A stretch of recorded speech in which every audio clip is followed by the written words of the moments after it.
Здравствуйте, уважаемые любители белорусского футбола. Мы находимся с вами на стадионе «Динамо Юни». Именно здесь сегодня команда АБФФ У-19 принимает гродненский Неман. Наблюдать за этой встречей вместе с вами будет комментатор Павел Быков. Ну а теперь перейдем к составам команд. Начинаем с состава команды гостей. Итак, гродненский Неман сегодня в следующем составе. В воротах сегодня номер 1 Айчурек Талонова. Далее полевые игроки по номерам. Номер 7 Татьяна Барташевич, 11 Екатерина Дудко, она же капитан команды. 13 номер Татьяна Кенда, 14 Джульетта Нана, 17 Виктория Бельмач, 18 Полина Долматова, номер 22 Каролина Житко, 23 Дарья Татарин, 33 Муса Зуверату и номер 55 Татьяна Логинова. Главный тренер Екатерина Дудко. Ну а теперь к сборной команде АБФФ У-19. На последнем рубеже сегодня 12 номер Мария Толстая, далее полевые игроки по номерам. Номер 2 Анастасия Кунцевич, 3 Елизавета Гиба, она же капитан команды, 4 Евгений Якусик, 8 Полина Острейка, 9 Яна Домин, номер 10 Карина Товаревич, 13 Анастасия Евзрезова, номер 14 Дарья Маркова, номер 16 Мария Чинкина, номер 20 Дарья Макейчик, главный тренер Владимир Шиндиков. Наблюдаем за тем, как сегодня команда, занимающая третью строчку, я говорю о Немане, сразится дома с командой, занимающей строчку седьмую. Именно такова строчка, на которой находится в турнирной таблице хозяева поля. И начинаем. Начинается все с атаки АБФФ. Нана, Джульетта Нана с мячом. А простите, Нана ли это? Да, так и есть. Джульетта Нана. Чуть было не перепутал ее с Мусой Зуверату. У Мусы 33 номер, у Джульетты 14. Первый аут в пользу команды гостей. Не очень удачно, но тем не менее от головы игрока АБФФ мяч все-таки покидает пределы поля. Из-за боковой мы видим очередной аут в пользу Немана. Хороший отбор, успешный отбор. Нужно теперь развить эту атаку. Пас не очень точно получается. И здесь доберется ли до мяча Настя Евзрезова. 13 номер, да, не хватает Анастасии скоростных качеств. Отмечали мы это. Зачастую и в скоростных качествах, и в антропометрических данных она проигрывает защитникам. Однако надеемся и верим, что будет Анастасия дальше прогрессировать. А прогрессирует она очень и очень неплохо. Смотрим ответ от гродненчанок. Хорошая передача. Можно здесь и пробить. Дадут ли? Семерка дает пас обратно. И с острого угла на месте Мария Толстая. Сегодня именно она. На последнем рубеже напомню, что прошлую встречу выходила она во втором тайме. До этого Анна Залетова была стражем ворот команды АБФФ. Ищет Мария варианты, куда же отдать мяч. И в итоге с рук сильно выбивает вперед. Практически спортивный снаряд дошел до Анастасии Евзрезовой. 13 номер у нее на футболке. Очередная атака гродненского Немана. Между командами расположилось всего 3 соперника. Это Днепр на 4-й позиции, на 5-й Зорко БДУ, на 6-й Бобруйчанка. Но вот только по количеству очков между ними, конечно, куда более ощутимая пропасть. 11 баллов набрано у АБФФ У-19 и 28 у Немана. И это при том, что гродненчанки отстают от второго места от Минска на данный момент пока что на 8 баллов. 36 очков у Минска. И впереди еще есть Минская Динамо, 11 очков разницы, у которых уже 39 набранных балла в ходе турнира. Хорошая атака может получиться. Есть дальний удар, но на месте Айчурек Талонова. Увидели мы первую осознанную интересную атаку, завершившуюся довольно дальним ударом, возможно, не очень сильным от команды АБФФ, но, тем не менее, угроза здесь присутствовала. Посмотрим, чем ответит гродненский Неман.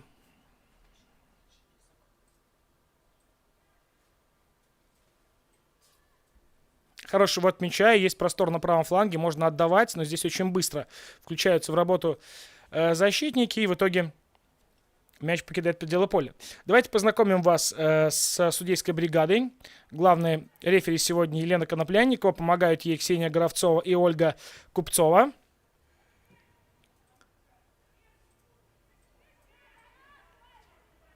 И мяч в итоге доходит до Айчурек Талоновой.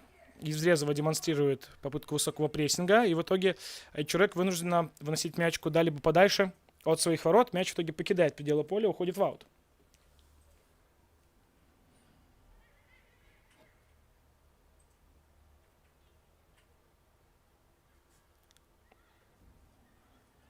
Нана.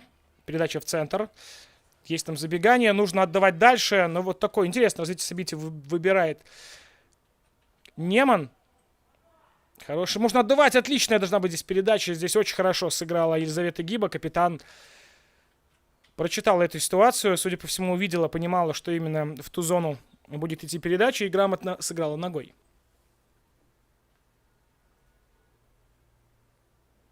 Угловой в пользу команды гостей.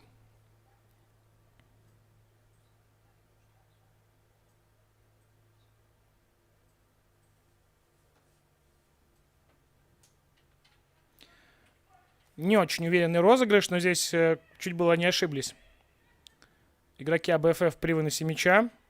А здесь, да, наступает на мяч игрок АБФФ. И такая вот вынужденная еще одна атака со стороны гродненского Немана. Хороший удар на месте вратарь. Отлично сыграно. Ну и Мария Толстая здесь грамотно выбрала позицию. Вовремя сместилась к правой штанге и удачно сыграла. Разобралась с этим игровым эпизодом.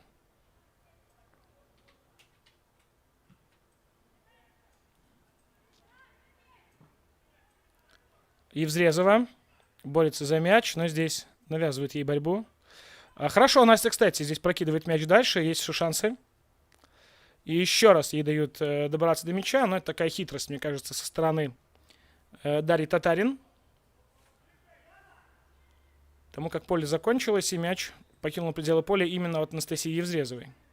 Талонова отыгрывается защитником, потому как слышим свисток арбитра, возвещающего о том, что мяч нужно вернуть немного на другую точку для того, чтобы начать игру. Нана хорошо отдает мяч обратно, потому как находится в окружении сразу 3 игроков. Передача сильно вперед. Неточность.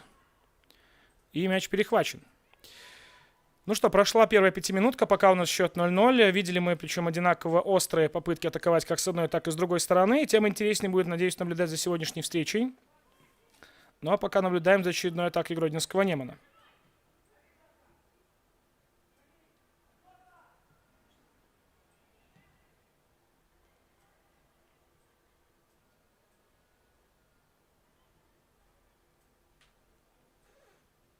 И очередная атака Немана уже другим флангом.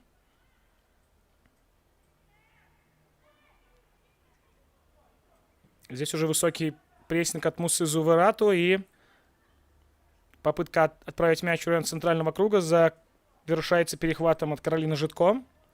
Джульетта решается на дальний выстрел. Джульетта Нана очень неплохо, но на месте Мария Толстая.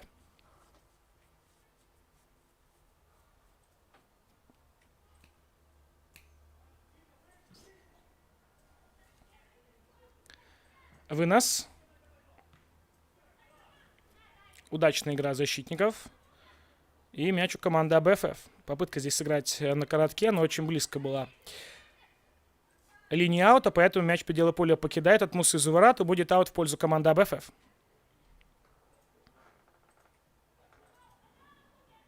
Ввели мяч в игру. Евзрезова. Евзрезова не очень удачно здесь принимает мяч. И он от нее покидает пределы поля в аут. И быстрый розыгрыш мы видим от гродненского Немана. Здесь подстраховали десятку. У Карины Товаревич не все как будто получалось. Но здесь подстраховали, почистили за ней. Поэтому только аут. Татарин. Не очень уверенно. И попытка контратаки от АБФФ У-19.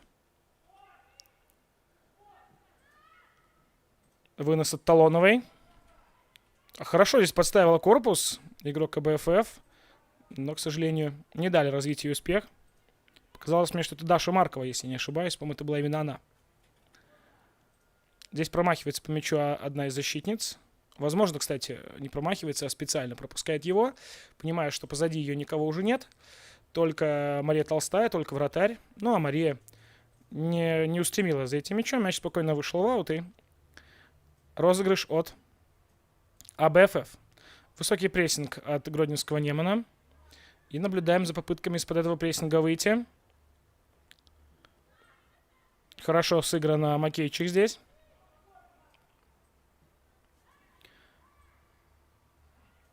Чинкина покрутилась, повертелась. В итоге сыграла через вратаря. Гиба. Налево. Есть прием, но здесь Жульетта Нана на скорости. Первая добирается до мяча. И все идет к тому, что первая 10-минутка завершится со счетом 0-0.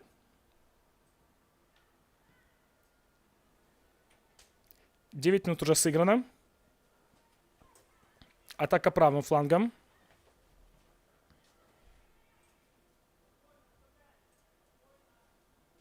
И с мячом Мария Толстая.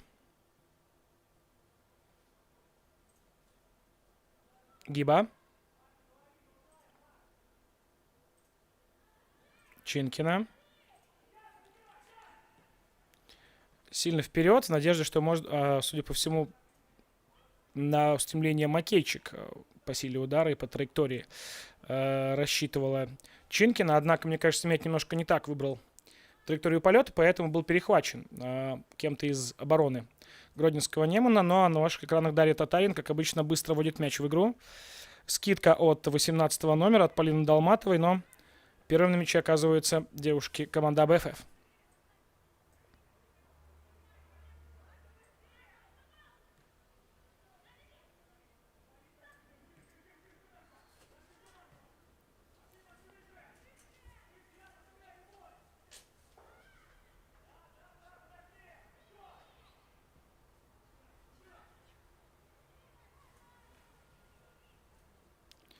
На правом фланге мяч. Передача по правому флангу.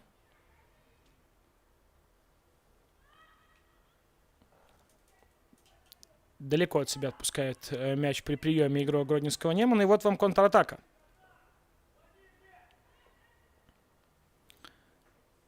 Евзрезова, хорошая позиция. Нужно Насте бить. Настя сильнее, может быть, точнее, может быть. На месте человек Талонова берет на мяч в руки. Уверенно играет на выходе. Отмечаем отличный игровой эпизод. В принципе, Евзрезова все правильно делала.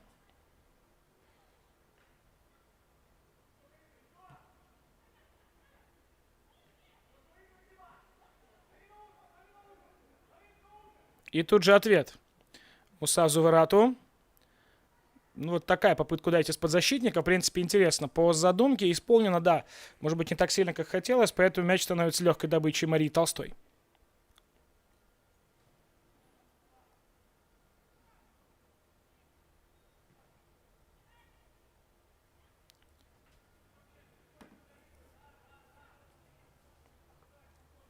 Двенадцатая минута игры. Очередная атака Немана.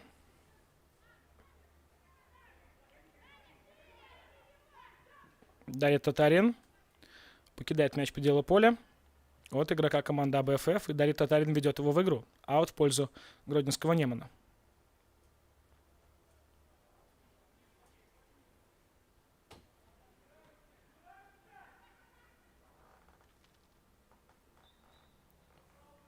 Да, было здесь нарушение. Не совсем в рамках правил атаковали игрока АБФФ. Поэтому стандартное положение в пользу команды АБФФ У-19. 13-я минута.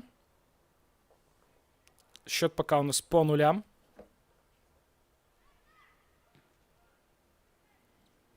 А что самое интересное, видим мы одинаковую борьбу. Что с одной, что с другой стороны. И одна и другая дружина были близки к тому, чтобы оказаться в роли команды ведущей по счету. Но пока, как видим, этого не происходит. Пока все так же у нас по нулям.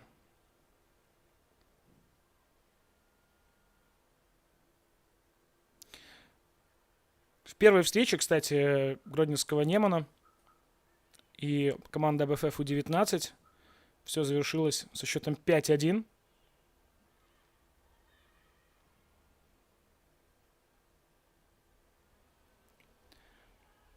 Но пока видим мы, что мы далеки от такого счета. Конечно, все может измениться. Впереди у нас еще львиная доля игрового времени.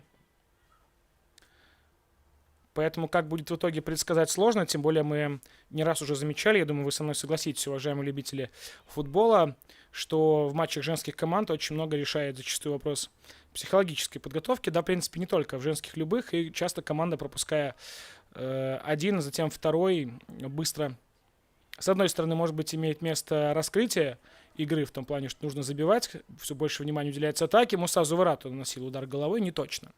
Мяч от нее покинет пределы поля и за боковой направляется мяч. Увидим мы аут. Так вот, позволю себе закончить мысль. С одной стороны, может быть, что команда открывается и начинает играть в более открытый футбол, соответственно, больше пропускает. Но очень часто замечено мною, что в матчах женских команд, особенно в которых костяк составляют игроки, которые только начинают свой профессиональный путь. Да, мы знаем, что команда АБФФ У-19 комплектуется из девушек не старше 19 лет. Очень часто такие команды, пропуская, возможно, где-то психологически немножко надламываются, и из-за этого после этого пропускают довольно много мячей, несмотря на то, что в течение получаса, а то и более, часа, может быть, команда может вести абсолютно равную борьбу с более старшими сверстницами, зачастую с более мастеровитыми командами. Однако после пропуска первого мяча все кардинально меняется.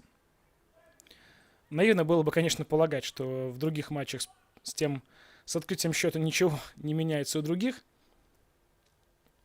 Но, тем не менее, таким наблюдением позволил себе с вами поделиться. Хорошая зрячая передача здесь на Полину Долматову, но Долматова до мяча не добирается. Евзрезова. Да, тяжело Насте против более фактурных игроков Гродненского Немана. Вот в очередной раз мы видим, как Татьяна Кенда отжимает ее от мяча, оттесняет. Зуварату.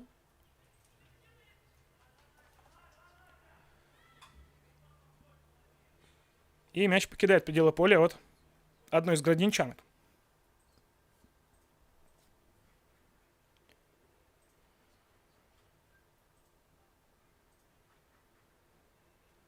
Аут в пользу АБФФ У-19.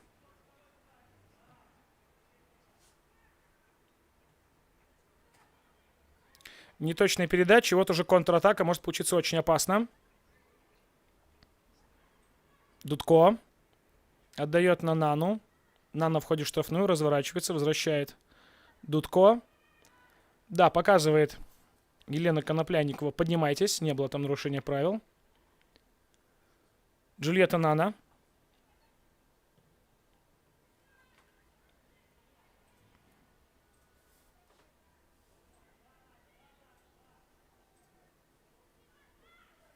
И продолжается владение мячом со стороны команды гостей. Через 5 минут мы увидим, как пройдет уже половина первого тайма. Пока у нас 17 минута встречи. И очередная атака Гродненского Немана правым флангом. Джульетта Нана. Чистый подкат, и мяч покидает пределы поля. Только угловой в пользу Гродно.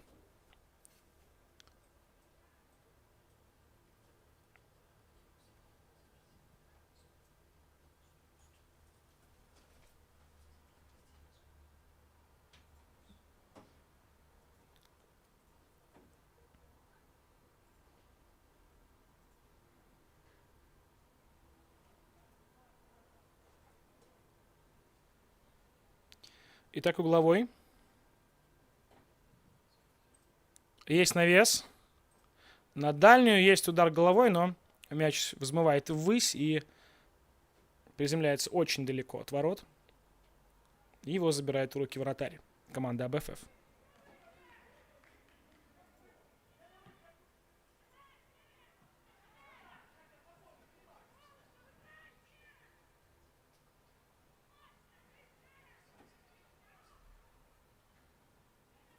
Борьба на правом фланге, но здесь все равно до мяча добираются игроки АБФФ.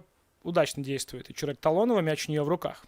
Еще одна потенциально интересная атака завершилась тем, что включается в игру вратарь Гродно и чувствует себя довольно уверенно.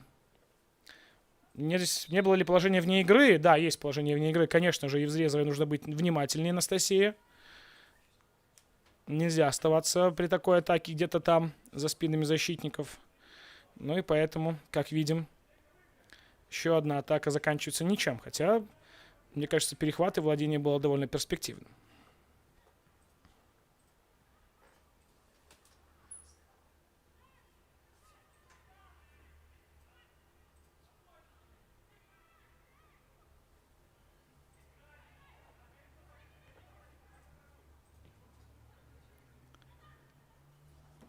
Зуварату. Передача в центр. Почему-то нет поддержки справа. Ну а вот теперь уже добралась туда Джульетта Нана и добирается до мяча. Нужно давать передачу. Хорошо здесь открыта Татьяна Логинова. Нет взятия ворот. Отлично. Я уже думал, без шансов для АБФФ будет здесь первый гол этой встречи. А нет, давайте посмотрим повтор.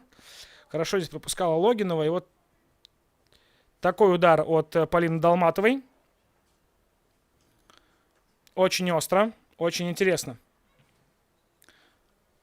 Джульетта Нана. Нужно выносить мяч. Есть вынос. Ну, судя по всему, первая 20-минутка заканчивается просто шквалом атак на ворота АБФФ. К чести девчонок, пока они отбиваются. Отправляет мяч в аут. 8-й номер команды. Полина Острейко. И аут в пользу гродненского Немана. По нулям после первой 20 минутки. Джульетта Нана закрывает мяч корпусом.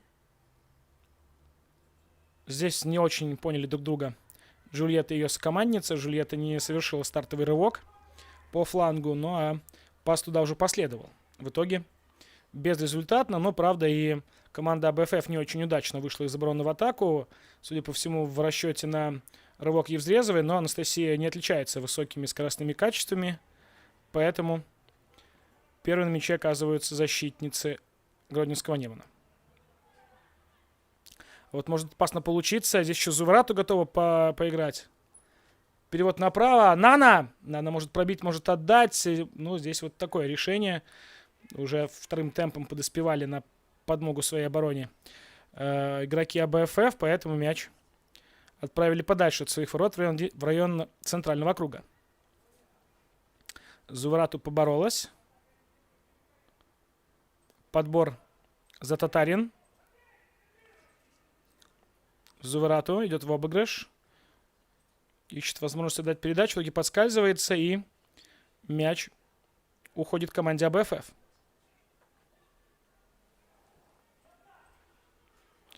Низким блоком обороняется АБФФ У-19. Видим мы, что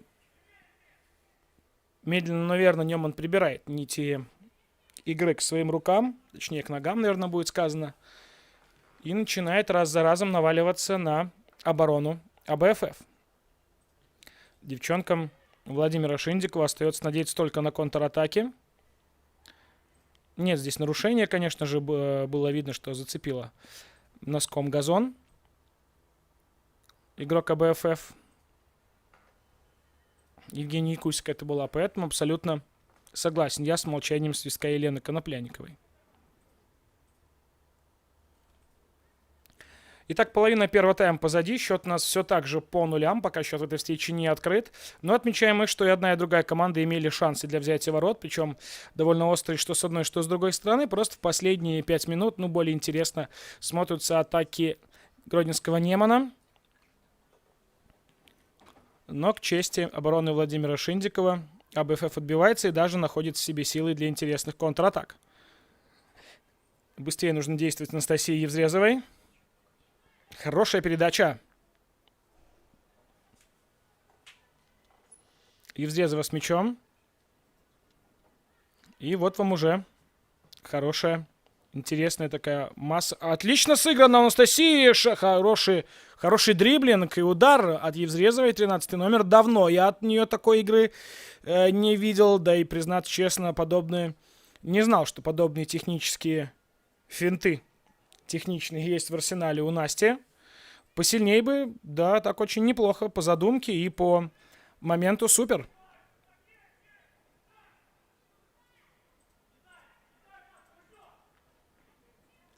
Техничный такой красивый обыгрыш от защитника гродненского Немана. Муса Зуварату здесь находилась спиной к воротам, и сразу трое на нее, поэтому была вынуждена отдать пас. Покинул мяч в пределы поля от игрока Немана, поэтому аут в пользу АБФФ. Но для начала пауза для того, чтобы попить воды. Да, сейчас очень жарко, и такие паузы практикуются, поэтому небольшая пауза, после которой мы вернемся в эфир. Ну а пока смотрим моменты.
Итак, пауза позади, и начинается мяч свода Онова в игру со стороны команды АБФФ.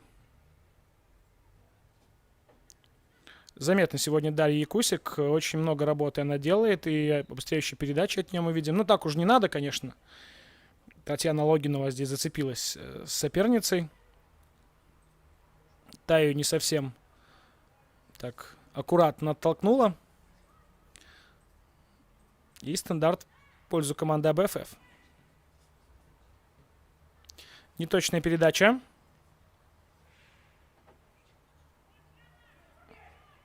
Езрезова здесь пытается организовать прессинг, но не получается. Явное нарушение правил, да, здесь не совсем по правилам действовала. По-моему, это была Мария Чинкина, могу ошибаться, но, по-моему, именно она была главной виновницей данного эпизода. Татарин.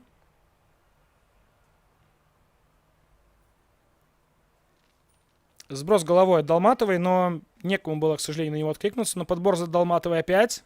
Может Полина ударить. Выстрел от Долматовой на месте Мария Толстая. В который раз отмечаем, что Мария удачно выбирает позицию.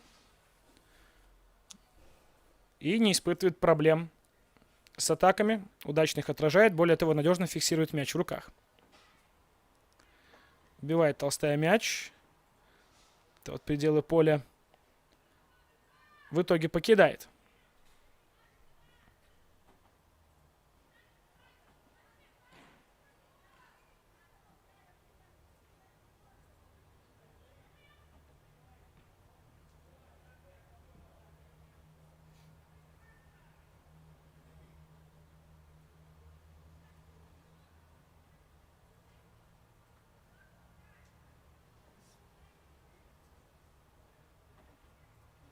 Аут в пользу АБФФ. Езрезова. Неточная передача от Анастасии. Мяч пределы поля покидает. Да, уже двигалась вперед Даша Маркова и разминулась с мячом. Показалось, что Настя с передачей немного поторопилась. Отличный сольный проход. Хороший выстрел. Это гол. Ничего себе. Вы видели, что делает Екатерина Дудко. Вот это да.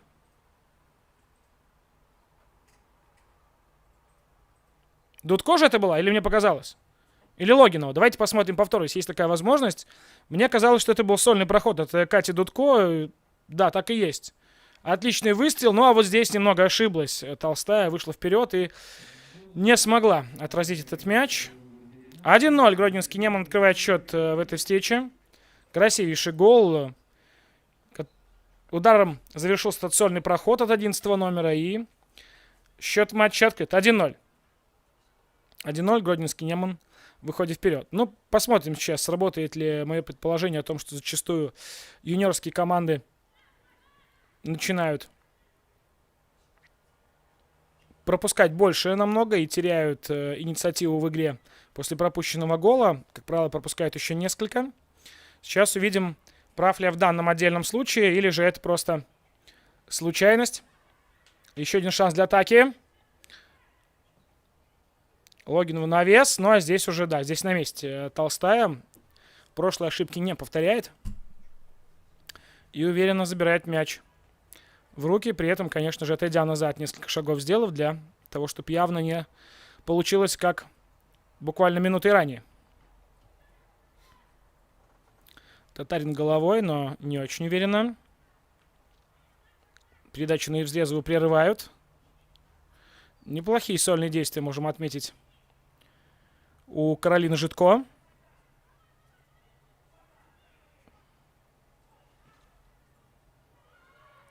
Творевич. И перехват. Нана. Пытался отдать Нана здесь на Дудко, но не получилось этого сделать. Логинова.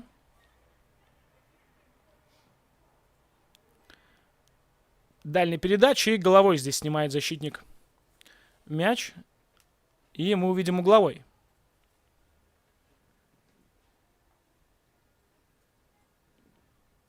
Итак, 1-0 по прошествии первой трети игры. Полчаса игрового времени позади.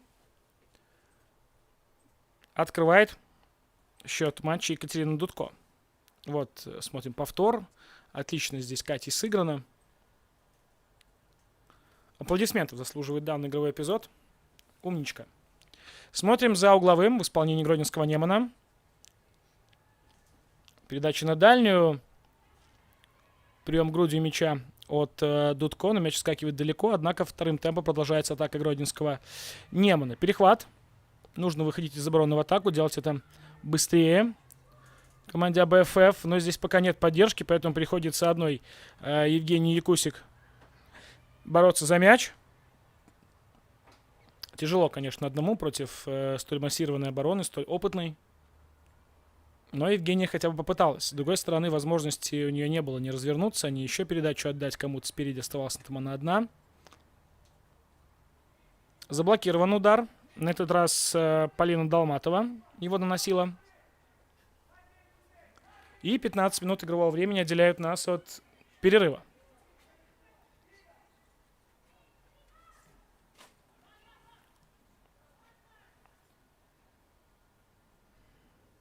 У Макеевича не получилась передача, но тем не менее аут в пользу АБФФ. Товаревич. Получает передачу обратно. Перехват от гродненского Немана. Барташевич была на ваших экранах. Именно она здесь отвоевала мяч и отдала его защитницам для того, чтобы те включились в игру. Хорошая передача в касание. Здесь Джульетта Нана успевала, но ее опередили. Да, явное нарушение правил. Здесь, конечно, зацепляют Нану за ноги, атакуют ее сзади, вне рамок правил. Поэтому стандартное положение в пользу гродненского Немана.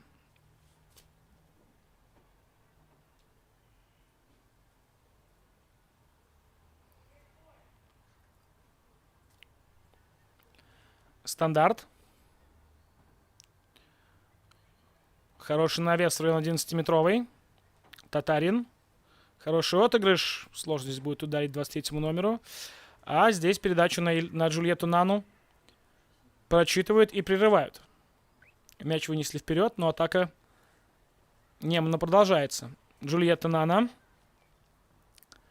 Хорошая передача от Наны Долматову.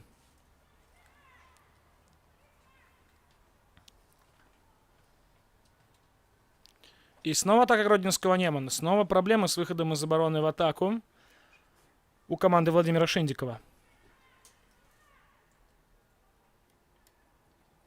Хороший подкат в исполнении Татьяны Логиновой. Чисто технично сыграно и шанс для контратаки. Нана, там уже и Муса Зуварату на флаге готова помочь, оказать помощь. Нужно переводить вектор атаки, конечно же, что и делает. Хороший удар головой в исполнении Екатерины Дудко, но на этот раз мяч разминается с воротами. И счет не меняется в игре. Толстая.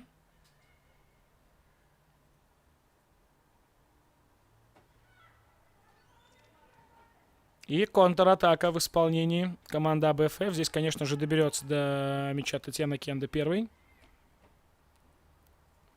Ну а вот Виктория Бельмич не добралась до мяча, поэтому он пределы поля покидает, аут в пользу команды АБФФ.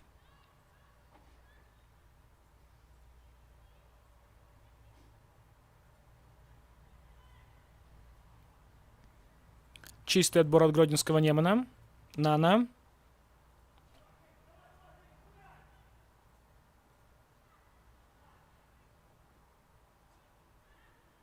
Но первый на мяче. Центр Дефы. АБФФ. Хорошая проникающая передача на Евзрезову. Но передача не проходит. Последний защитник останавливает мяч. Муса Зуварату. Дудко. Видели мы, чем опасны такие ее сольные проходы. Может Дудко и ударить. Нет нарушения правил. Подбор за Логиновой. Направо на Джульетту Нану. Хорошая передача на Долматову. Долматова разворачивается, но мяч теряет. Но граничанки быстро возвращают его под свой контроль. Татарин можно пробить. Так и делает Татарин. Выше. Высоко, выше перекладины проходит мяч, причем выше существенно. Мария Толстая просто провожает его взглядом и спокойно сейчас ведет мяч в игру. У нас тем временем сыграно 35 минут, и еще 10 минут отделяют нас от первого перерыва в данной встрече. Пока единственное взятие ворот на счету капитана гродненского Немана Екатерины Дудко. Нана. Хороший пострел от Наны, ну и здесь Долматова просто супер сыграла. В одно касание красиво переводит мяч в дальний угол ворот. Никаких вопросов. 2-0. 2-0. Отличную игру Полины Долматовой отмечаем. Просто супер. В касание никаких вопросов. Очень технично сыграно. Итак, счет уже 2-0. Напомню, первая встреча данных команд завершилась со счетом 5-1. Но пока мы видим 2-0 к 36-й минуте.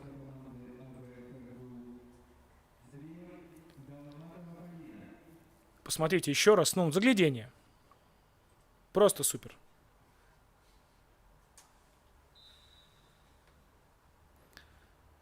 Десять минут до перерыва. Ну, хотелось бы, конечно, чтобы команда АБФФ отквитала хотя бы один. И с большим ожиданием второго тайма и большей интригой мы ушли на перерыв.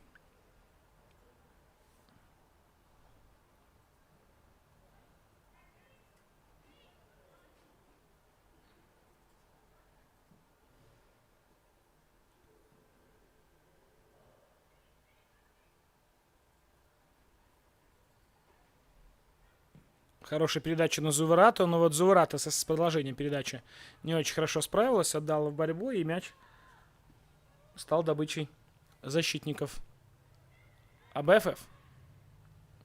Хороша здесь Якусик. Хорошая передача направо. Евзрезова.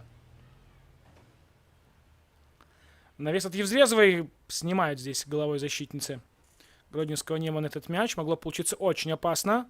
И в контратаку мчится Джульетта Нана. Не дали быстро ей развить успех.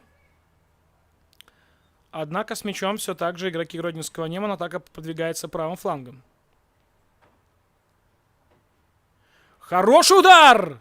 Перекладина, или мне показалось, спасает в этой ситуации ворота Марии Толстой.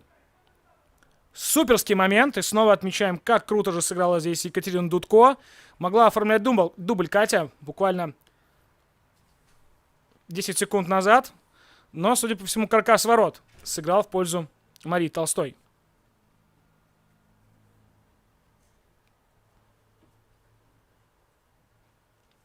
(0-2) к 38-й минуте гродненский Неман ведет против АБФФ У-19.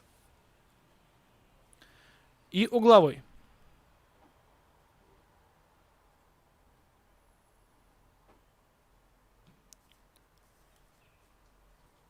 Удар головой. Здесь уже Евзрезова включается. Настолько плотно обороняются АБФФ, что 13 номер, наконечник атак. АБФФ, Анастасия Евзрезова, головой отыгрывает мяч после подачи углового в собственной штрафной, не в чужой. Нана.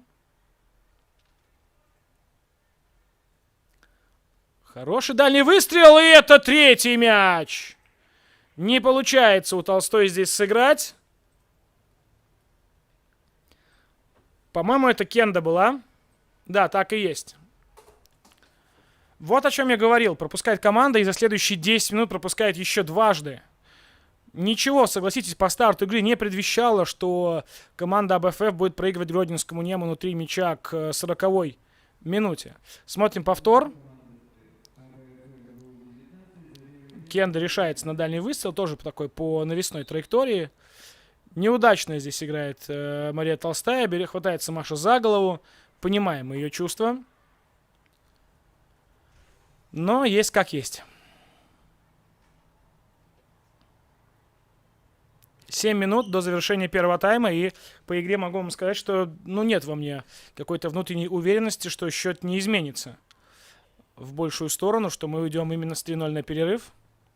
Признаюсь честно, такого ощущения у меня нет. Нарушение правил в отборе. И увидим мы стандартное положение в пользу команды АБФФ. Быстрый розыгрыш предлагает Гиба и Кунцевич. Неточная передача и Муса Зуверату. Неточная передача на этот раз от Мусы. И сразу двое нападающих пытаются взять под крыло игрока Гродненского Немана.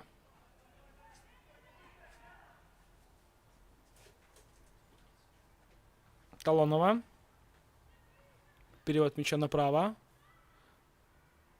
В касании не очень удачно сыграно, и поэтому мяч достается девушкам из АБФФ У-19. Сыграно 40 минут и 5 минут до перерыва.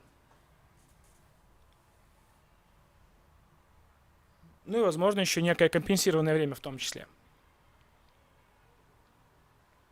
Аут в пользу АБФФ. 0-3 по прошествии первых 40 минут. При этом практически полчаса первых. Абсолютно равную борьбу предлагали и одна, и другая команда. Ну а после первого пропущенного за вторым и за третьим дело не стало. Более того, по игре не исключаю, что за оставшиеся 5 минут плюс компенсированное время, если таковое, конечно же, будет, что у нас каким-то образом не изменятся цифры на табло. Причем я бы скорее сетовал и делал прогноз, что все-таки АБФФ еще пропустит, нежели что забьет. Но в любом случае прогнозы дело неблагодарное. Давайте посмотрим по игре. Ну и, конечно, с чисто спортивной точки зрения хотелось бы, чтобы АБФФ отыграла хотя бы один, лучше два мяча и добавила интриги в нашу встречу. Тем самым показав, что ничего еще не ясно, ничего еще не завершено в данной отдельно взятой игре. Татарин.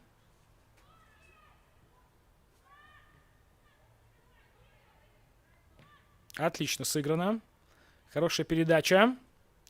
Но вот здесь уже не точно. Макейчик отбирает у нее мяч. И атака Гродненского Немана. Зуарату не будет здесь первой. И от защитника мяч покидает пределы поля. Сыграно 42 минуты. Муса Зуверату берет разгон. Судя по всему, забрасывать будет в пределы штрафной. Так и есть. Долматова зажигает свечу. И неужели это четвертый гол? Еще одна перекладина. И Джульетта забивает четвертый. Джульетта Нана. 4-0. Как я и говорил, существует проблема, что команда начинает сыпаться. Особенно команды молодые, из игроков юных. Второй раз здесь сыграла перекладина в пользу команды АБФФ. Ну а потом Джульетта Нана уже без вариантов обыгрывает Марию Толстую. Счет становится 0-4. Как я и говорил, что скорее все-таки еще АБФФ пропустит, нежели забьет. Есть о чем подумать Владимиру Шиндикову. 0-4 явно не тот счет, с которым он напутствовал, на который он напутствовал свою команду на старте игры. Так, у нас замена. Покидает поле Дарья Макейчик. Вместо нее в игру вступает 7-й номер. Напомню вам, кто сегодня под 7-м номером в заявке находится. Татьяна Нестюкович появляется в игре. И еще одна замена. Покидает поле Мария Чинкина, а в игру вступает Елизавета Лапко.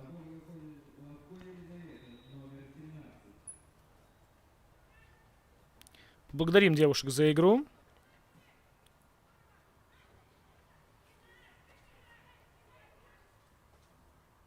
Денис Тюкович тут же рвется отметиться действиями на поле.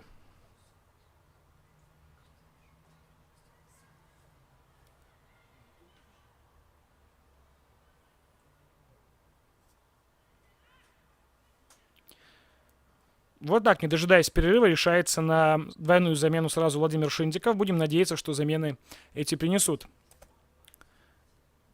свой результат. Ну и, кстати, давайте вспомним, кто еще есть в командах на лавке запасных, кто еще может усилить игру. Говоря о команде АБФФ, еще в запасе есть Анна Залетова, первый номер — это вратарь. Далее Анна Грузинская, номер 5. Полевые игроки Татьяна Фомченко, 11.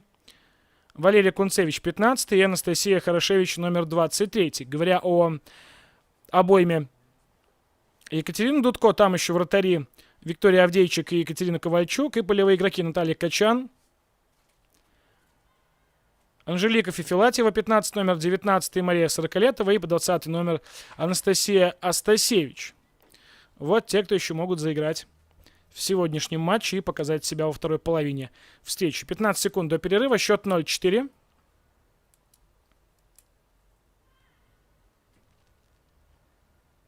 Перехват от Джульетты Наны.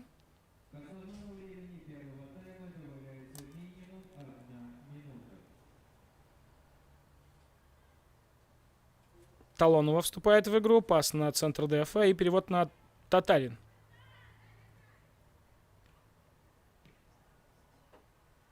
Молниеносная атака левым флангом развивалась у гродненского Немана. Продолжает развиваться. Дудко налево на Зуварату. Зуварату догоняет мяч, останавливает его, отдает передачу. Снова на Дудко. Зуварату. И это опаснейший штрафной. И, судя по всему, первая желтая карточка в нашей игре. Так ли это? Увидим ли мы карточку в руках Елены Конопляниковой? Или же обойдется предупреждением на первый раз?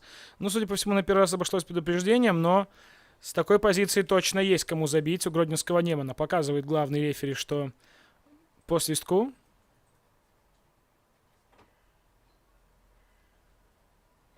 И указывает, где же можно поставить стенку. У мяча мы видим Викторию Бельмач, рядом с ней Каролина Житко. Ну что, 1 минута была компенсирована главным арбитром, она, правда, тоже уже закончилась. Мария Толстая берет мяч в руки после выстрела. Я думаю, что сейчас, после ввода мяча в игру, а может быть и без оного, мы услышим свисток главного арбитра, который отправит команды на перерыв. Минута была компенсирована. Да, сыграли мы 1,5, но это за счет стандартного положения. Ну что ж, уважаемые любители футбола, 0-4 команда АБФФ проигрывает на Динамо Юни Гродненскому Неману после первых 45 минут встречи. После короткого перерыва мы вернемся на поле и увидим, кто же одержит викторию в сегодняшней игре. Не переключайтесь.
Итак, продолжаем наблюдать за игрой на АБФФ У-19 Гродненского Немана. С вами комментатор Павел Быков. Ведем прямую трансляцию со стадиона «Динамо» Юни. После первой половины встречи счет 0-4. Несмотря на то, что первые полчаса девчонки из У-19 активно боролись и даже создавали моменты, Неман неизбежно забил, и после этого, как часто бывает, голы посыпались как из рога изобилия, коих потом мы увидели еще 3. Итого 0-4. Видимо, что очень скоро главный арбитр встречи Лена Коноплянникова даст свисток к старту игры. Ну и давайте вспомним о составах команд, кто сегодня в числе тех, кто на поле. Начнем мы, конечно же, с состава гостей. По крайней мере, назовем тот состав, который был по стартовому свистку. Если появились замены в ходе перерыва, тоже о них обязательно сообщим. Пока, к сожалению, не вижу я рефери, который бы показывал нам на наличие замененных игроков. Итак, Гродненский Неман. В воротах играет сегодня Чурек Талонова. Далее полевые игроки: номер 7 Татьяна Барташевич, 11 номер... видимо, что будет замена, судя по всему. Да, и Чурек Талонова как раз-таки покинет пределы поля, потому как сейчас мы ее не видим на последнем рубеже, поэтому, в принципе, могу сразу исправиться. На поле появится Виктория Авдейчик, 88 номер.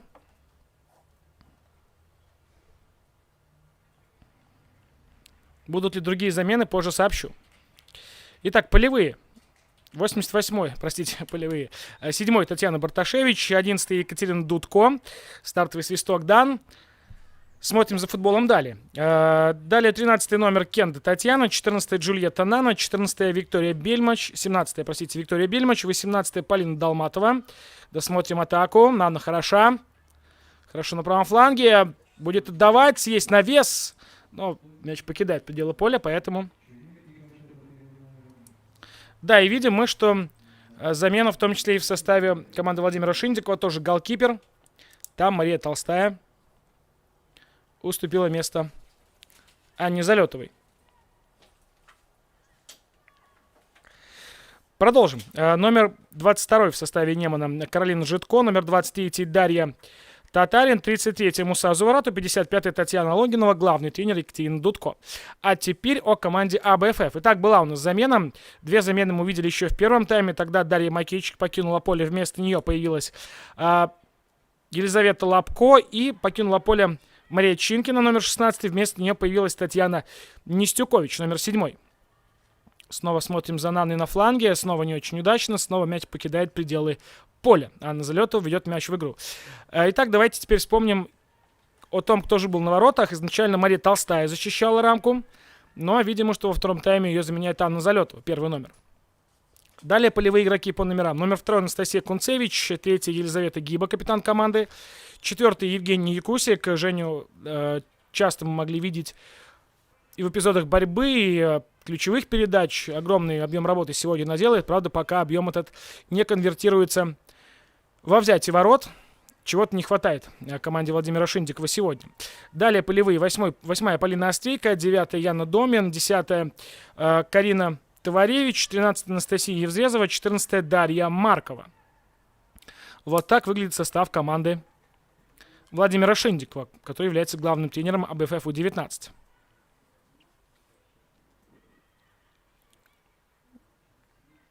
Гродненский Неман начинает второй тайм с града атак. Гродненчанки не собираются останавливаться на достигнутом. Хороший выстрел здесь, как же так? Отбились. Но снова с мячом гродненчанки. Шанс для контратаки. Нестюкович отлично. Хороший обыгрыш. На Евзрезову. Евзрезова не успеет за мячом. И не очень удачно Анастасия делает движение влево, пропуская перед собой защитника Немана. И поэтому мяч вполне ожидаемо до нее не доходит в конечном итоге.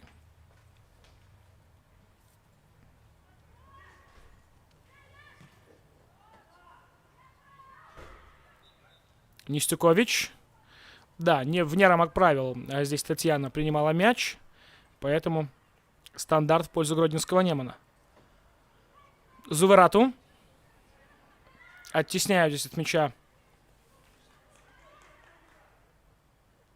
игроку гродненской команды.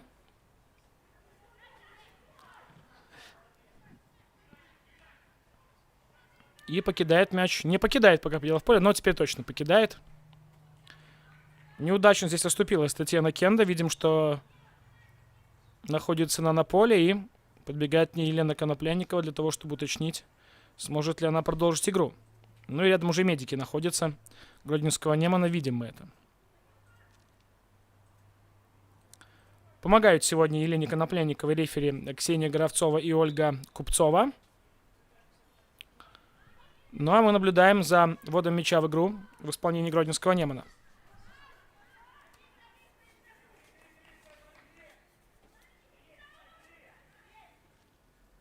Аут в пользу команды АБФФ.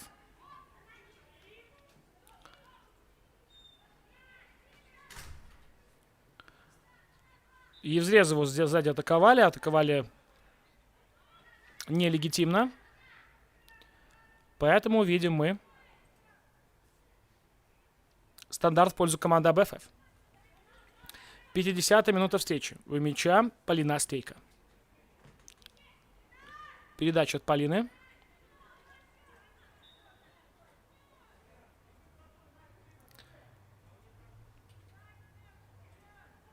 Разрешили выйти на поле Татьяне Кенда, 13-му номеру. Все с Татьяной хорошо, занимает на свою позицию. Ну а видим мы, что здесь снова неправильно атаковали Евгений Якусик, поэтому очередное стандартное положение. Вновь Полина Остейко у мяча. На этот раз позиция несколькими метрами ближе, чем ранее. Навес на подступах штрафной. Подбор за Якусик.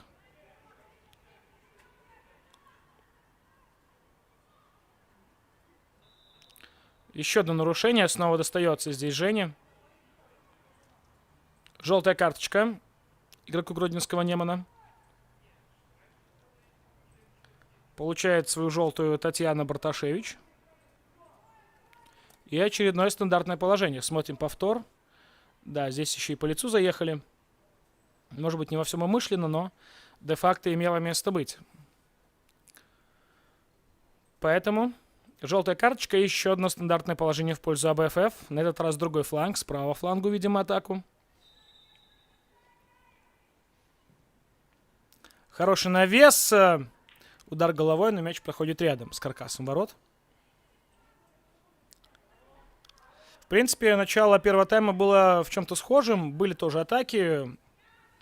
Была острота ворот, которые создавала команда АБФФ. Но потом девчонки сдали позиции. Позволили Гродненскому Неману владеть инициативой. Ну и гродненчанки четырежды реализовали свое право сильного. И отметились взятиями ворот.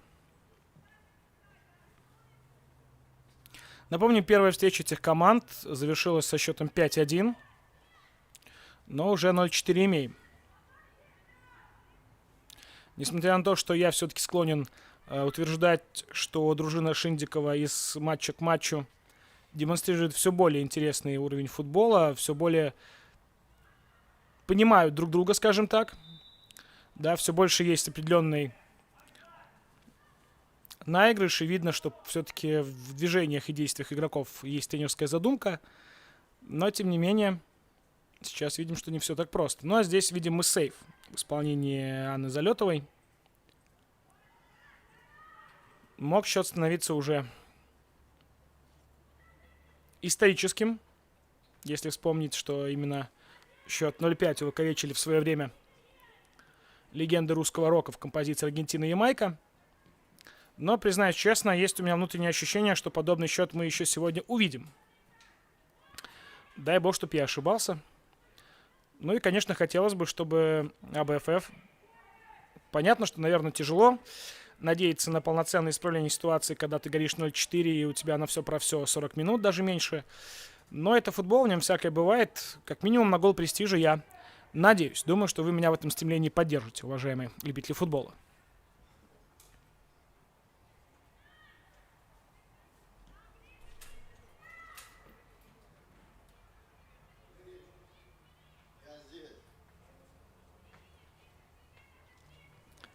Аут в пользу Гродненского Немана. Не очень уверенный сброс в исполнении Татьяны Кенды. И право аута переходит АБФФ У-19. Еще один аут. Яна Домин. Не очень заметна была Яна. Практически не вспоминали мы о ней в первой половине встречи. Ну и сейчас технический брак в исполнении Яны.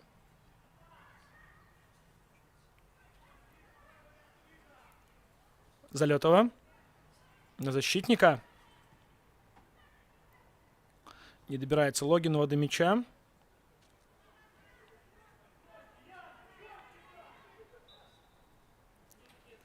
Ну а здесь нарушение правил. Только так Яна Домин смогла остановить Татьяну Кенду.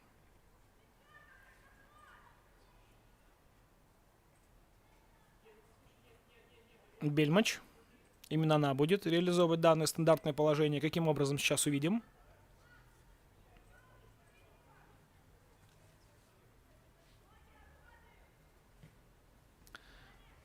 Навес такая, не навес, таки подача, наверное, от Бельмача на левый угол ворот. Но прочитала эту ситуацию голкипер АБФФ, поэтому вовремя сместилась и в итоге забрала мяч в руки, оказалась первой на мяче.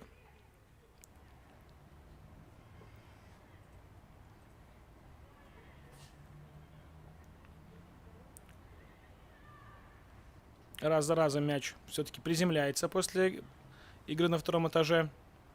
Игроков как одной, так и другой команды. Хорошая передача в касание на Нестюкович. Но недолго. Владели АБФФ мячом, перехват. И тут же атака в исполнении Немана. Хорошо технично сыграно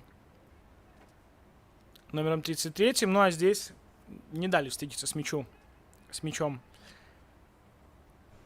Екатерине Дудко. И Залетова ведет мяч в игру.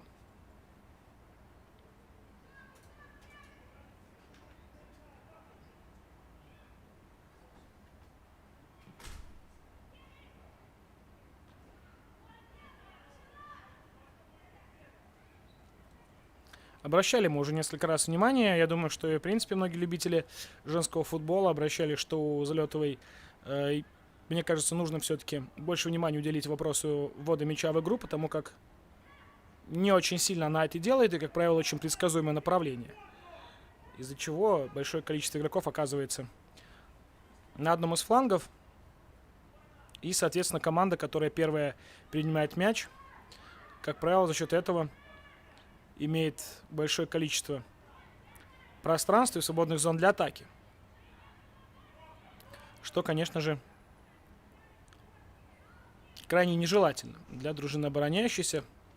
Как правило, к сожалению, дружиной обороняющейся оказывается именно команда Анны Залетовой.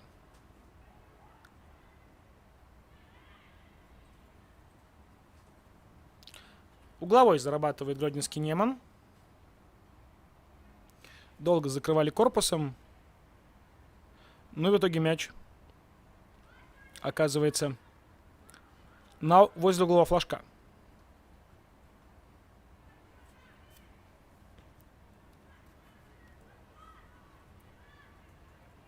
Отбивается АБФФ, но подбор за гродненчанками.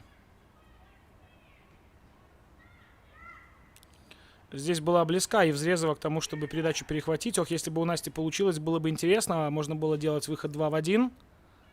Но, к сожалению, ее Взрезовой, несмотря на то, что ситуацию она эту прочла, не получилось прервать передачу, хотя Настя была очень близка, что не говори.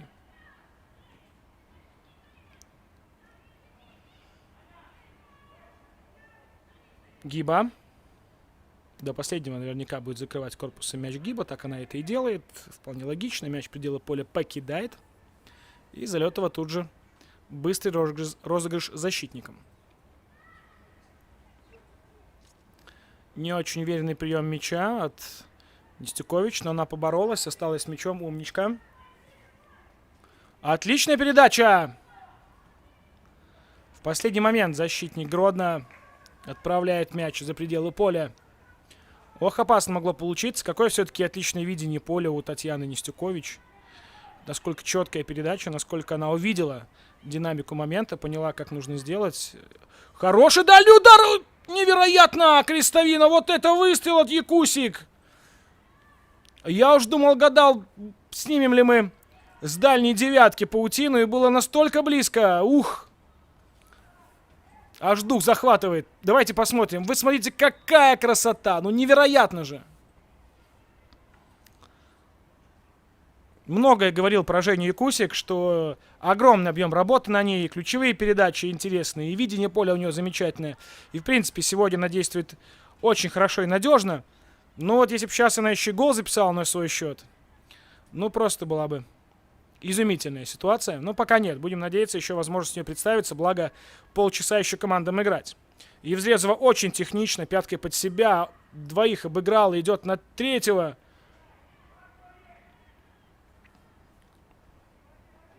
Где же, Анастасия, был весь этот набор, весь этот арсенал ваших финтов в первом тайме? Вот когда не хватало его. Отлично сыграно. Евзрезова на фланге. Вот, говоришь, Нестюкович. А вот Татьяна играет не очень уверенно, зарабатывает только аут.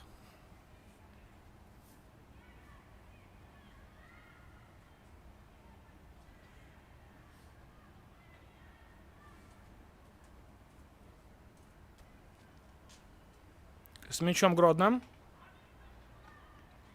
Передача в левый фланг. Есть в центре помощь. Там Логинова находится. Но АБФ были близки к тому, чтобы отбиться от этой атаки. И мяч пределы поля покидает.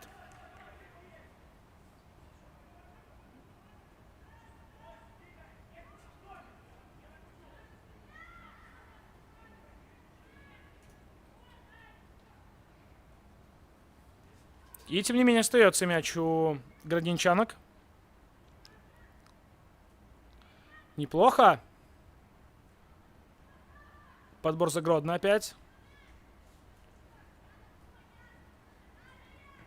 Бельмач. Навес на дальнюю. Не добиралась до мяча Муса Зуверату. Я думаю, позволят мячу спокойно покинуть пределы поля. Да, так и происходит.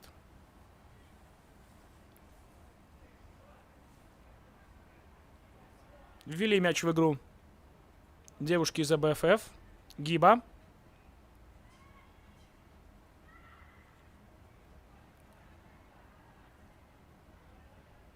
И в игру вступает Виктория Авдейчик. Вику мы не видели практически в первых 15 минутах тайма в игре. Опасный эпизод был с ее участием сейчас. Могли и пропустить градинчанки, но пока нет. 0-4. Пока свои владения держат они на замке.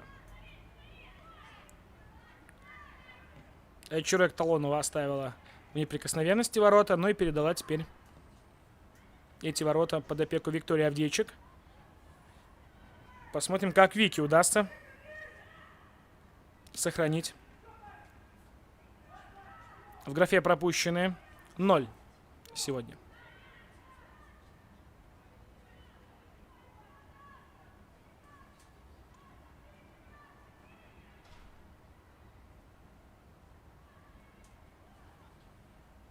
Атака левым флангом в исполнении Гродненского Немана. Неточная передача и перехват. И Взрезова.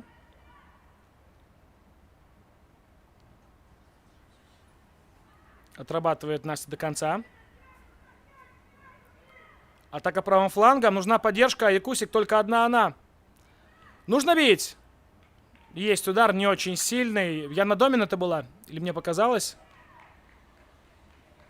Но Авдейчик в итоге забирает мяч в руки.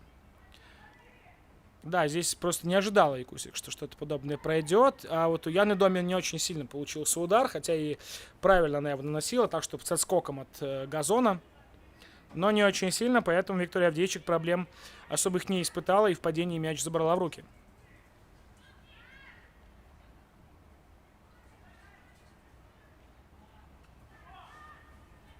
Борьба на левом фланге Гродненского Немана. Аут в пользу гостей.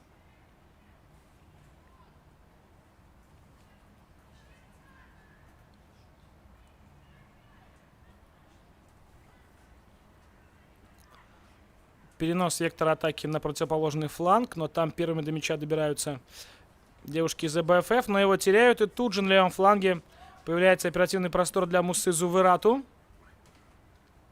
которая совершает навес в район 11-метровой отметки.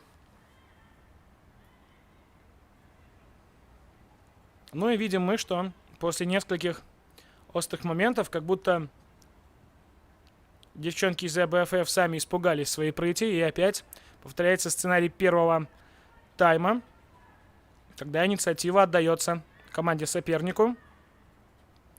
Напомню, что после того, как инициативу команда АБФФ потеряла, в скором времени и первый гол в их ворота провели градничанки, но потом не заставили себя ждать еще 3. Пока по прошествии, 19 минут второго тайма у нас все так же несколько острых моментов без взятия ворот во второй 45-минутке. Евзрезова. Одна на фланге. Хороший навес! И забивает Яна Домин! Такая же ситуация. Снова навес справа. Отлично было сделано. С Якусик опять все пропускает. И Яна Домин в таком же ключе, как проводила первую попытку, забивает мяч. 4-1. Смотрим повтор. Отлично сыграно. У Домин здесь уже Авдейчик не смогла, как в первый раз, забрать мяч. Ровненько такой же сценарий, просто на этот раз чуть более успешный. 4-1. Поздравляем Яну Домин с первым голом за свою команду в этом матче.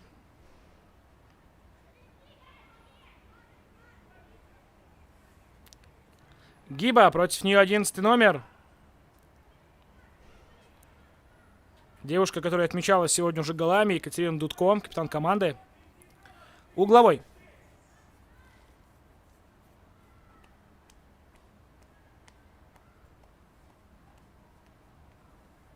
Виктория Бельмач возле углового флажка. Угловой в пользу гродненского Немана.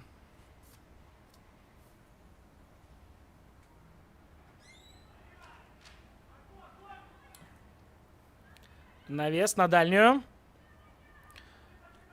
Здесь Кунцевич Анастасия высоко выпрыгивает и головой мяч снимает.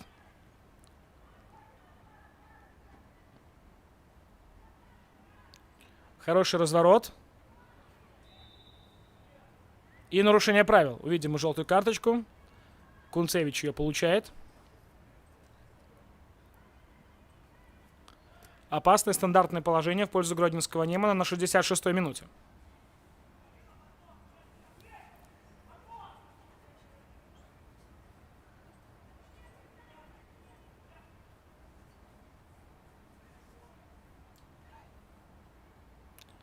Вот увидели мы повтор этого игрового эпизода, ну а теперь смотрим за реализацией стандартного положения.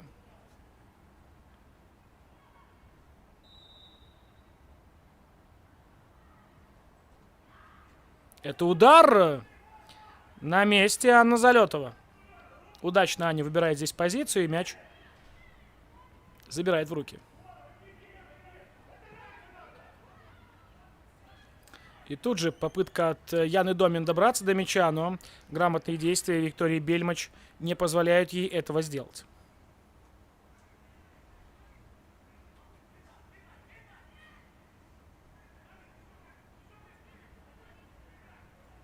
Перехват. Домин. Играла на Лапкона. Перехват. Татарин. Передача от Татарин. Возврат.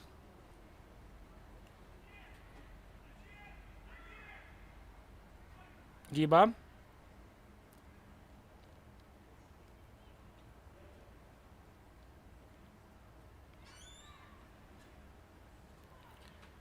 Первый на мяче игрок защиты гродненского Немана.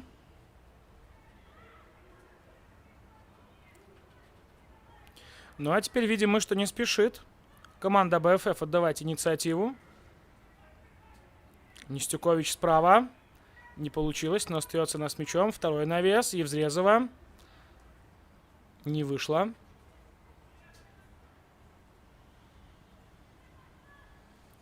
Хорошая передача в касание. Евзрезова.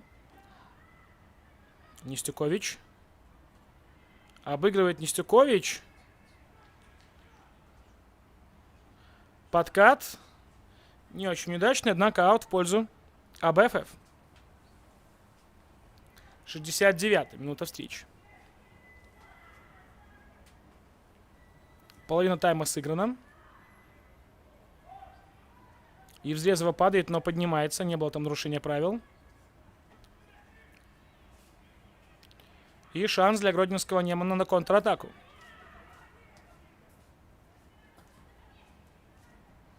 Нана.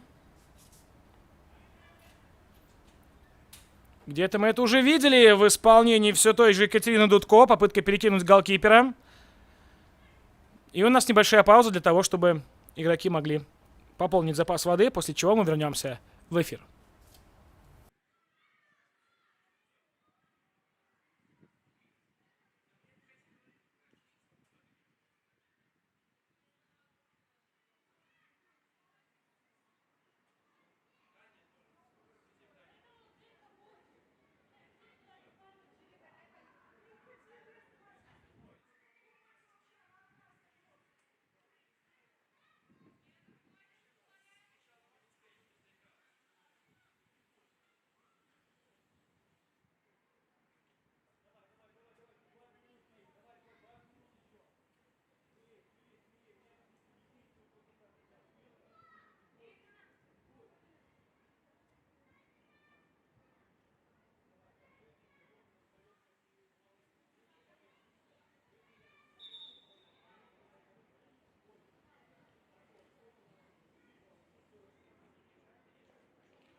Итак, все готово к продолжению игры. Пауза сделана. Игроки занимают свои позиции. И у нас уже 70-я минута. 20 минут на все про все.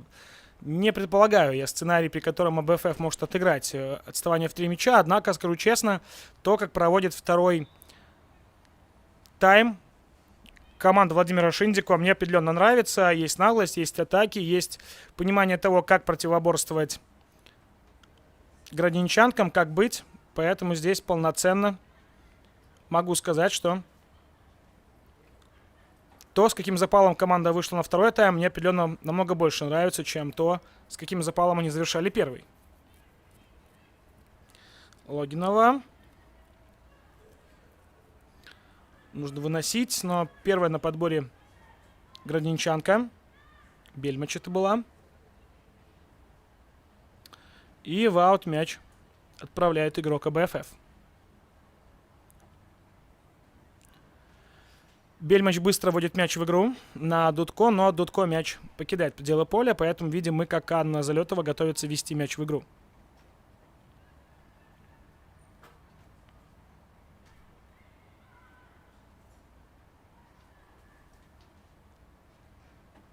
И Кусик отдает направо. Нестюкович. Но Евзрезова здесь не доберется первый до мяча. Да, так и есть. Виктория Авдейчик забирает мяч в руки.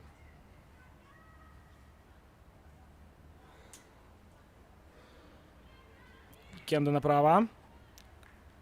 Яна Домин прессингует и заставляет ошибиться защитника Немана. Правда, сама она прерывает передачу, и мяч от нее покидает пределы поля. Аут в пользу гродненского Немана.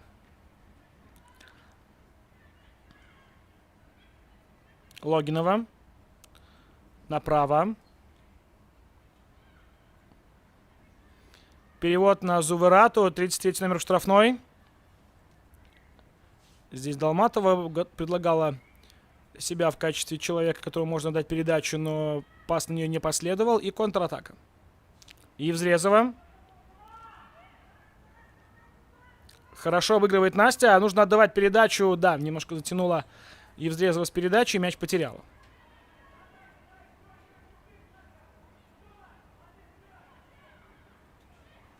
И Кусик. Нестюкович. Нестюкович отлично в соло обыгрывает двоих. Буквально на своем платочке. Умничка.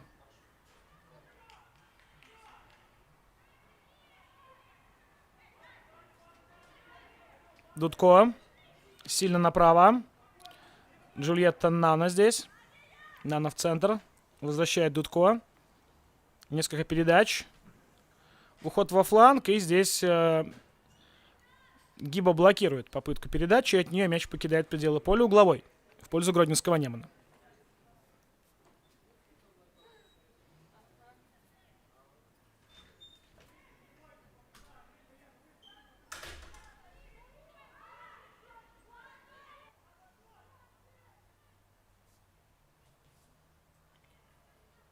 Подача. Дальний выстрел хороший. Какой сейф от Анны Залетовой. Вот это да. В какой красивой манере. В кошачьем броске. Анна отправляет мяч за лицевую линию. Невероятно. Практически не берущийся мяч.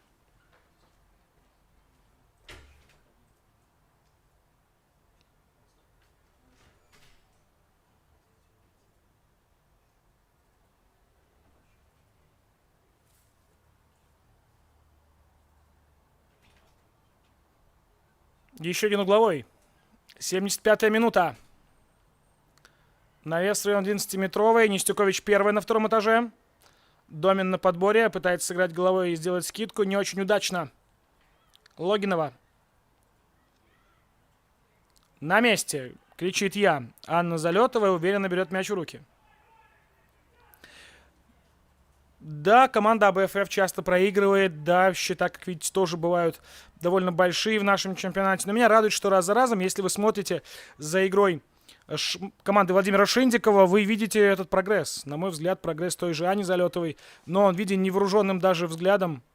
Если вы посмотрите ее игры в начале чемпионата и сейчас, вы увидите, если она будет с таким же рвением продолжать свое развитие, то у нее есть все шансы вырасти просто в первоклассного кипера. Поэтому, что ни говоря, все-таки чувствуется школа, чувствуется, что команда во многих элементах игры добавляет. Правда, зачастую пока этого недостаточно для того, чтобы полноценно сражаться с более мастеровитыми, более взрослыми, более опытными соперницами. Однако есть желание, воля к победе, воля развиваться, и это уже немало.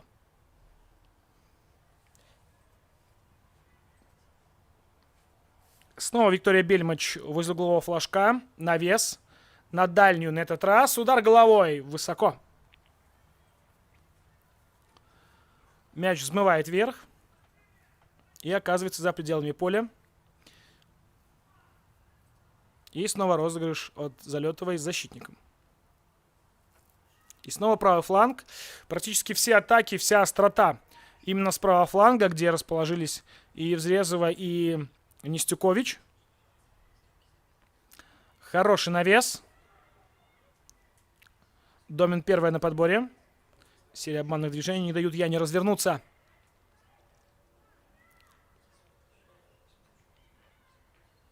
Это была Якусик, простите. Домин сейчас была с мячом. Просила пас в центр, но пас следует на Полину Острейко во фланг. Джульетта Нана выступает двигателем атаки своей команды и переносит вектор на правый фланг. Но здесь удачно играет капитан команды Елизавета Гиба. Из-за боковой ведут градинчанки. Пока 1-4.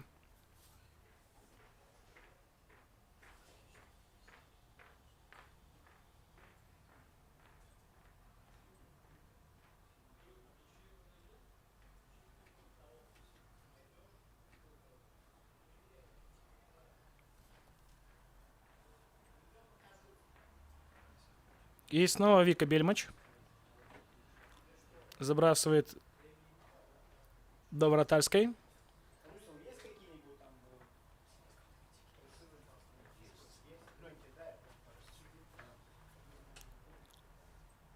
Нужно выносить. Конечно же, нужно выносить.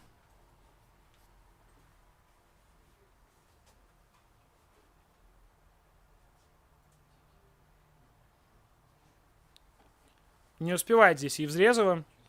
Встречает ее Татьяна Кенда, выносит мяч за боковую.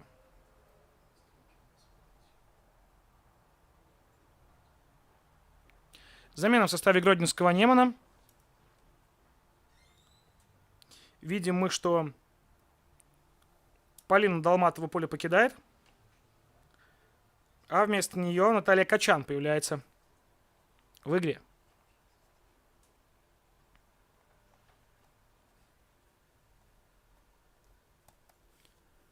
Атака АБФФ. Можно и пробить отсюда. Видим мы удар. Но на месте Виктория Авдейчик.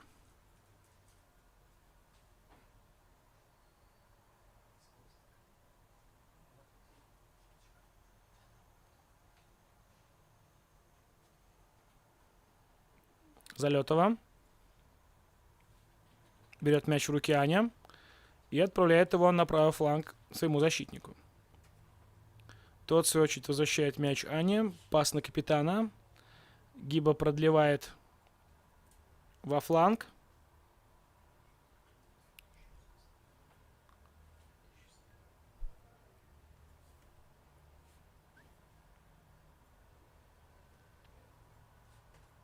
Дудко.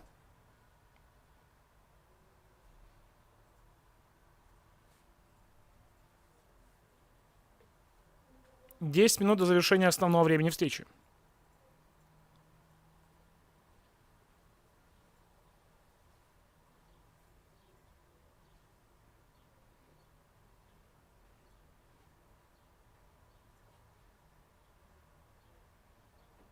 Здесь заблокировали выстрел Бельмач, и мяч покидает пределы поля очередной угловой в пользу гродненского Немана на 81-й минуте.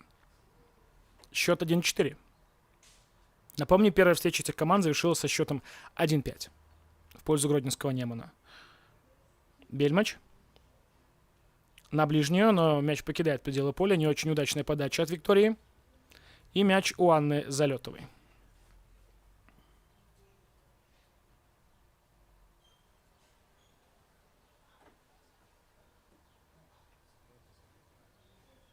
Яна Домин. Передача от Домина на Евзрезову, который уже слева.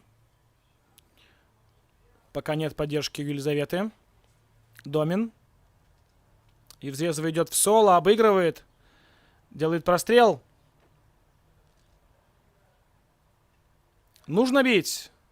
Выстрел издалека не очень сильно. На месте Авдейчик.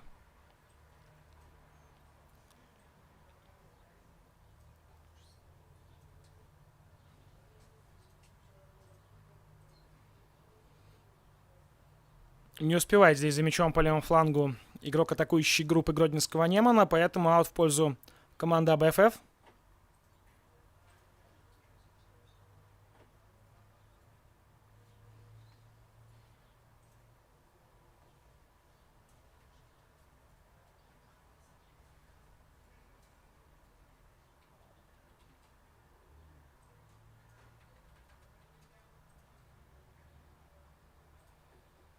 Муса в центр. Джульетта Нана не добирается до мяча. Яна Домин. Домин отлично в соло действует, но не очень точная передача следует на Дарью Якусик. Простите, на Евгению Якусик. Это Дарья Маркова по 14 номерам. Перепутал. Приношу свои извинения. Зуверату. Передача Логинова. Выстрел Логиновой. Снова Анна Залетова на месте. Ближний угол. Угол вратаря. Аня там на страже. И мяч у нее в руках.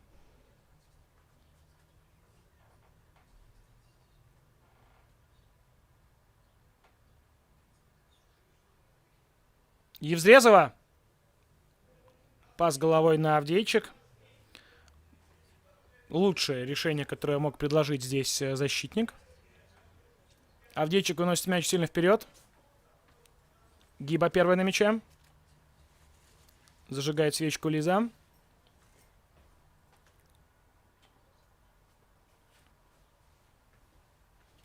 И очередная атака гродненского Немана, коих, кстати, во втором тайме не так-то много, если сравнить с первым. Конечно, с одной стороны, может быть, команда успокоилась, задача выполнена, 4 мяча в стан соперника отправлены, и реанимироваться после такого любой команде было бы сложно, но, тем не менее, видим мы, что гродненский Неман без проблем сказал: хотите поиграть в прессинг, хотите поиграть с первым номером, попробуйте.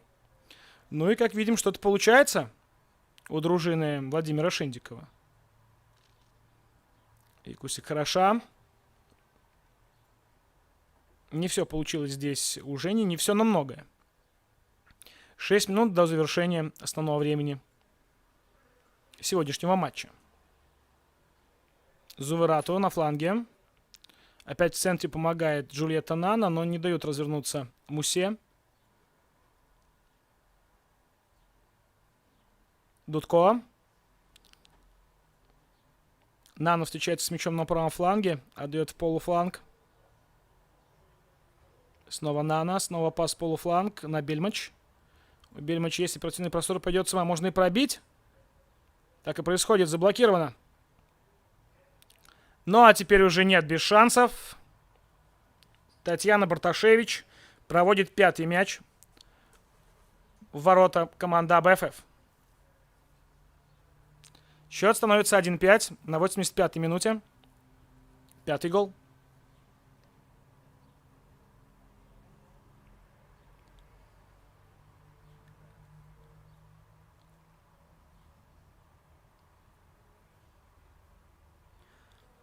Всего 5 минут нас отделяют от финального свистка Елены Конопляниковой. Ну, вот так пока складывается матч.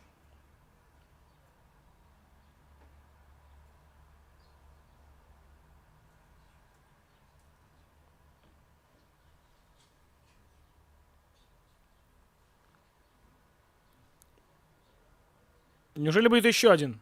Дудко. Ждет подкрепление. Джульетта Нана. Открывается в полуфланге. Перенос атаки на левый фланг. Хорошо сыграно в касание. Гиба отправляет мяч подальше от своих ворот, но на подборе снова гродненчанки. Первые.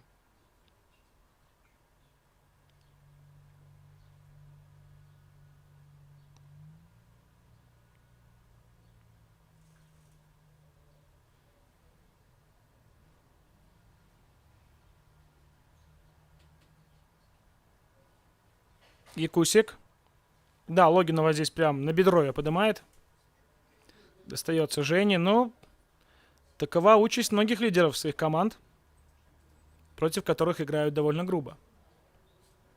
Полина Острейка. Стандарт в пользу АБФФ. 1-5.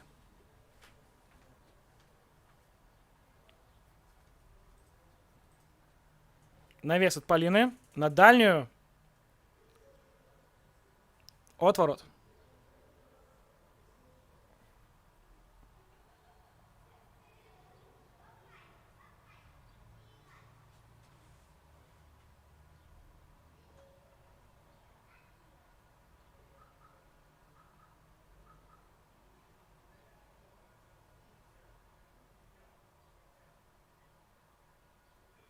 Замена. Покидает поле Анастасия Кунцевич. Вместо нее появляется игрок под 15 номером. Напомню вам, сегодня под 15 номером в заявке числится Валерия Кунцевич. Анастасия выступает вместо Валерии. И мы продолжаем смотреть игру, которая продлится еще 2,5 минуты плюс компенсированное время. Джульетта Нана.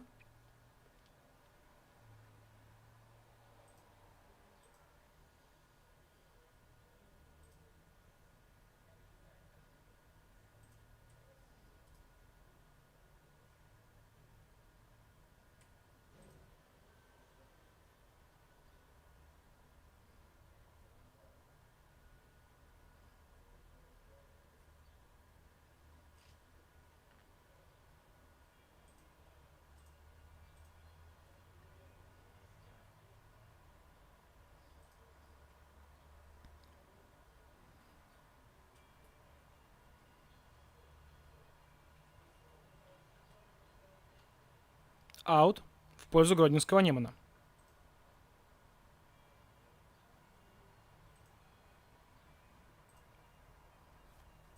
Отлично сыграно в касание. Дудко. Удар в ближний. И здесь закрывала ближний угол, конечно же, Анна Залетова. Но мяч не попадает в ворота. Проходит рядом с левой штангой.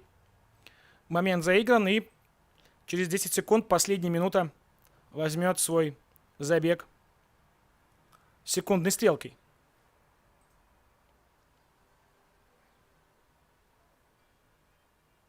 Скидка головой. Успеет ли здесь Залетова? Успевает, но здесь попытка Джульетты Нан оставить мяч в игре увенчалась тем, что Аня это увидела и добралась до мяча первой, в падении забрав его в руки. Залетова сильно вперед.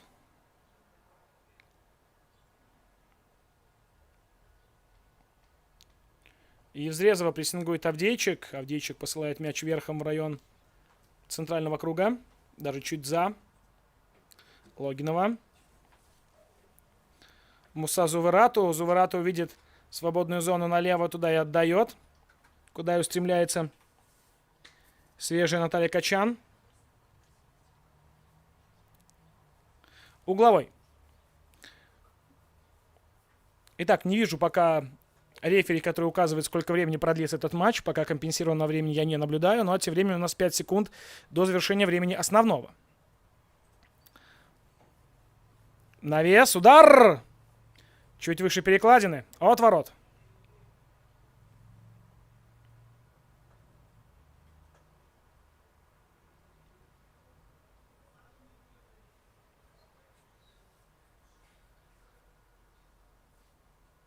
Возможно, последняя атака в этой игре.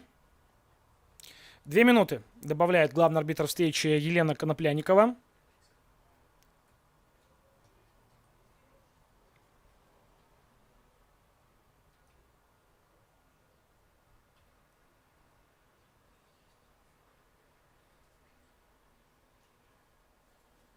И теперь уже, возможно, одна из завершающих атак гродненского Немана.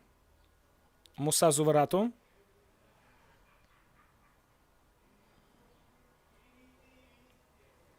Играет верхом, и Джульетта Нана добирается до мяча. Она первая на подборе. Ох, как просто Джульетту сначала оттесняет Яна Домина, потом Джульетта забирает мяч себе и решается на дальний удар. Мяч проходит выше перекладины. 1 минута из компенсированного времени завершилась. Еще одна остается. Острейка.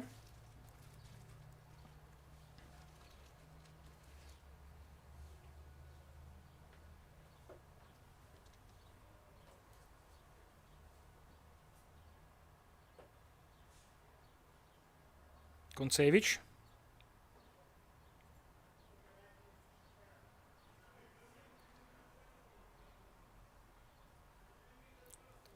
И снова владение мячом со стороны гродненского Немана.